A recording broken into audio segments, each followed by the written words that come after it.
Assalamualaikum warahmatullahi wabarakatuh. Sebelumnya perkenalkan, nama saya Nada Amelia, NIM 2108679.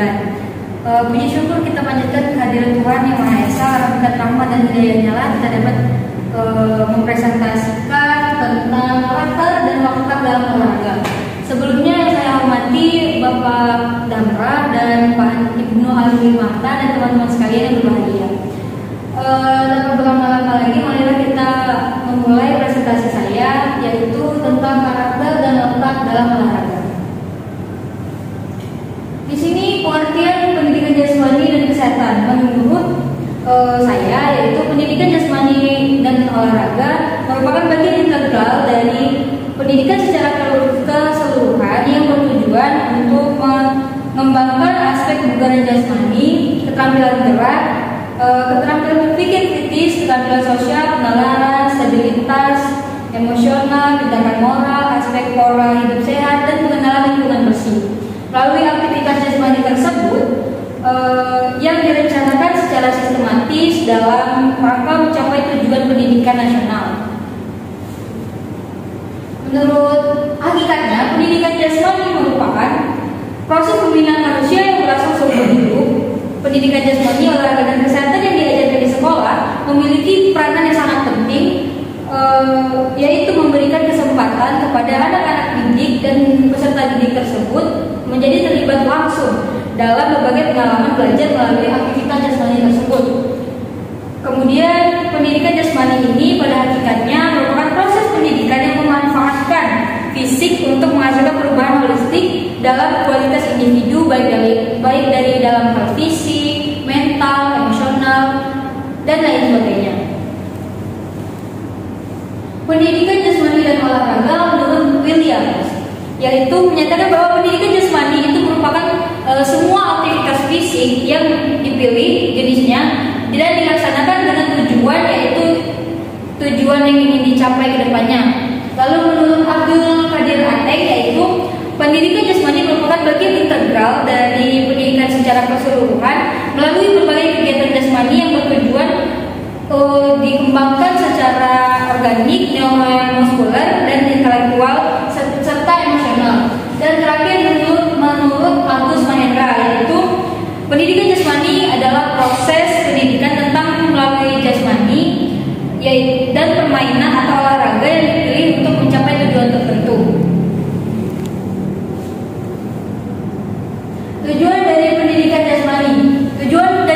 jasmani tersebut ada 6, yaitu mengembangkan pengetahuan dan keterampilan yang berkaitan dengan aktivitas jasmani, pengembangan etika, dan pengembangan sosial, yaitu suatu aktivitas yang kita lakukan di lingkungan sosial dan bisa kepada keluarga, teman-teman, dan lain-lain.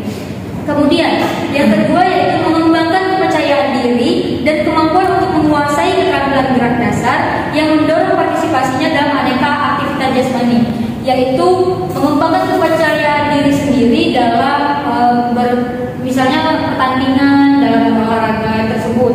Lalu yang ketiga yaitu memperoleh dan mempertahankan derajat kebugaran jasmani yang optimal untuk melaksanakan tugas sehari-hari secara efisien dan terkendali, yaitu dimana saat kita berlatih untuk mencapai satu tujuan tertentu yang dimana kita latihan setiap hari dan dengan waktu yang efisien, dan setiap hari latihannya semakin bertambah dan semakin bagus.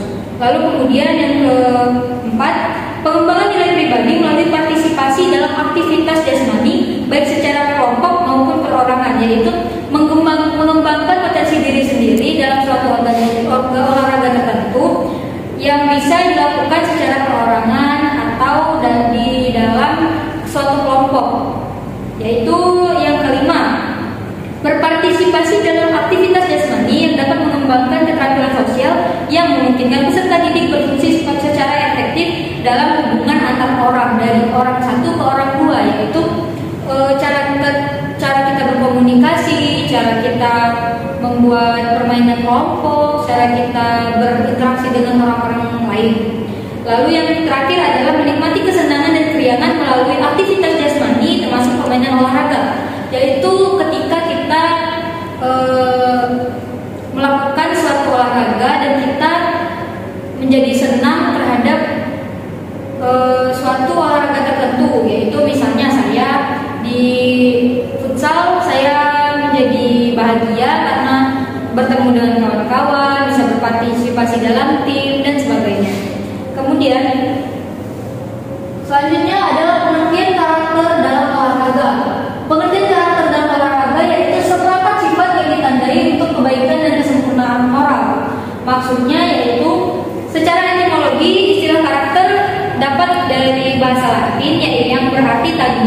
atau sifat kejiwaan dan budi pekerti serta kepribadian akhlak. Yang kedua, konsep moral yang tersusun dari karakter yang dibentuk, yaitu moral yang terbentuk di dalam suatu individu tertentu yang terbentuk dari karakter dalam dia berolahraga. Kemudian menurut etimologi yaitu menurut W.D. Saunders menyebutkan bahwa karakter adalah sifat nyata serta tidak sinkron yang ditunjukkan oleh individu tertentu dan atribut yang dapat diamati oleh individu tertentu, yaitu contoh dari suatu olahraga yang individu. Karakter tersebut berasal dari beberapa arti yang sangat tidak selaras dalam setiap penjelasannya. Karakter itu menurut W.D. Saunders merupakan sifat nyata dan tidak sinkron serta dapat diamati oleh individu tersebut yang menjelaskan karakter yang dapat ditunjukkan pada masing-masing orang. Sebab sifat serta karakter yang dimiliki setiap individu itu tidak sama, melainkan terlihat dari hasil yang dapat dikatakan berbeda. Yang kedua, menurut Quinn, bagaimana cara mengaplikasikan manfaat pada bentuk tindakan atau lari? Sebab jika seseorang perilaku berbudi pekerti yang baik, berarti orang tadi berkarakter yang mulia atau baik. Dan kebalikannya, jika seseorang memiliki budi pekerti yang tidak baik, maka dapat dikatakan menjadi orang yang berperilaku tidak baik. Yang terakhir itu menurut pusat bahasa atau Dekignas, artinya bawaan atau hati atau jiwa, kepribadian, budi pekerti, perilaku, personalitas, sifat dan watak seseorang. Adapun karakter artinya berkepribadian, berperilaku, bersifat serta berwatak. Nilai-nilai dari karakteristik. Yang pertama adalah achievement motivation, yaitu manusia yang memiliki karakter dengan motivasi seperti selalu berusaha mendapat prestasi yang baik. Ciri-cirinya adalah mengurung diri di kamar, selalu belajar, serta kurang peka terhadap lingkungan. Misalnya pada suatu individu tersebut, dia lebih suka diam, membaca buku, mengurung diri di kamar dengan belajar, atau mungkin kurang interaksi dengan orang-orang sekitarnya. Lalu yang kedua yaitu popularity motivation, merupakan manusia dengan karakter yang selalu mengutamakan hubungan sosial dan dia rela meninggalkan kepentingan pribadinya untuk urusan pertemanan. Ciri-cirinya pada umumnya yaitu menghabiskan waktu berjam-jam demi membina hubungan sosial yang baik. Misalnya pada orang yang aktif dalam organisasi, dia bisa tidak masuk ke dalam ruang lingkup pembelajaran hanya karena organisasi yang dia bina.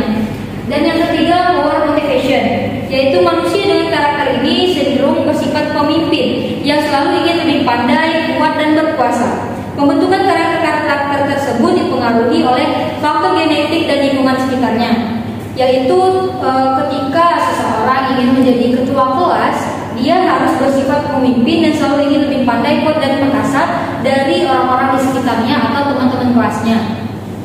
Selanjutnya yaitu partisipasi olahraga dalam pembentukan karakter. Menurut Chockley, pada tahun 2001 merekomendasikan sesuatu setting olahraga yang memberikan penghargaan lebih kepada partisipan yang bermain dengan baik dan bersikap sportif daripada sekedar mementingkan menang atau kalah. Dengan demikian, karakter positif dapat dipelajari melalui olahraga dan aktivitas fisik. Contohnya yaitu kita bersportif, misal.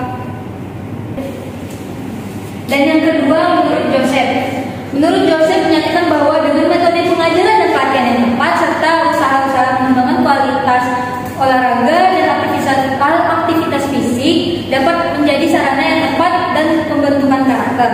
Yang ketiga, Bredmeyer dan Seal, yaitu pada tahun 1985 mewawancarai 102 siswa SMA dan perguruan tinggi, baik atlet maupun bukan, untuk mengetahui apakah ada perbedaan perilaku dan moral antara di dalam dan di luar pertandingan.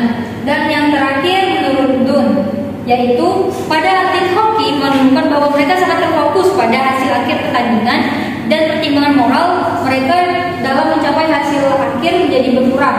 Atlet ini digambarkan menjadi pribadi yang egosentris, terfokus pada dirinya atau kelompoknya, dan terfokus pada hasil akhir tersebut. Pengertian watak. Watak merupakan karakter, sifat, dan akhlak atau kepribadian yang membedakan individu satu dengan yang lainnya. Watak hanya diketahui oleh individu itu sendiri dan tidak dapat diubah jika berubah atas keinginan dari individu tersebut.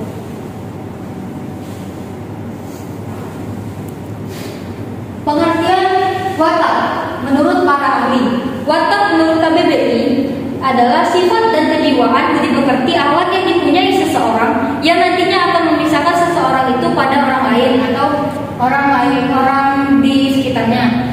Yang kedua yaitu pusat bahasa atau Leibniz. Menurut pusat bahasa, watak diartikan sebagai bawaan dari hati, jiwa, budi pekerti, kepribadian, sifat, tabiat, personalitas, temperamen, dan karakter khas dari seseorang. Dan yang ketiga menurut Imam Al-Ghazali, yaitu sifat yang mana tertanam dalam diri seseorang hingga sifatnya spontan dan dialami atau dilakukan dan ditunjukkan oleh orang itu sendiri terhadap orang lain dan lingkungannya. Macam-macam watak dan tokoh. Yang pertama, macam-macam watak dan tokoh. Yang pertama, protagonis. Dalam protagonis merupakan jenis watak pertama dalam sebuah cerita. Protagonis merupakan tokoh yang menggambarkan watak baik, watak positif, dan banyak disukai oleh tokoh-tokoh lain. Lalu yang kedua ada antagonis, yaitu watak di dalam tokoh cerita, yaitu tokoh di dalam cerita yang digambarkan dengan memiliki sifat buruk, jahat, musuh dari tokoh protagonis. Dan yang ketiga yaitu tritagonis. Jenis watak tokoh terakhir adalah tokoh yang digambarkan memiliki watak netral, yaitu tidak memihak kepada antagonis dan protagonis. Perbedaan sifat dan watak. Menurut pengertiannya, perilaku seorang individu yang dipengaruhi oleh beberapa faktor, sementara pengertian watak adalah karakter dan perilaku yang melekat pada individu. Yang kedua, faktor yang mempengaruhi, yaitu perbedaan berikutnya terletak dari faktor yang mempengaruhi watak terbentuk tanpa faktor eksternal dan faktor luar. Yang ketiga adalah proses perubahan. Proses perubahan di mana watak digambarkan sebagai perilaku saklek atau tetap, tidak dapat diubah dengan sifat satu dan watak lainnya. Contoh-contoh watak yaitu pendiam, seseorang yang lebih banyak diam, pemarah, mudah marah dan emosional, penyabar, selalu sabar dan berpikir positif, bijaksana, berlaku adil dan netral, pendendam, cenderung mengingat kesalahan orang lain yang berlebihan. Kepribadian seseorang berdasarkan olahraga favoritnya, yaitu berlari. Orangnya mungkin santai dan lebih tertutup, bersepeda, ceria dan suka hal-hal yang menantang, fitness, sabar dan semangat, bulu tangkis, pemberani dan suka bersaing. Lalu ada renang dengan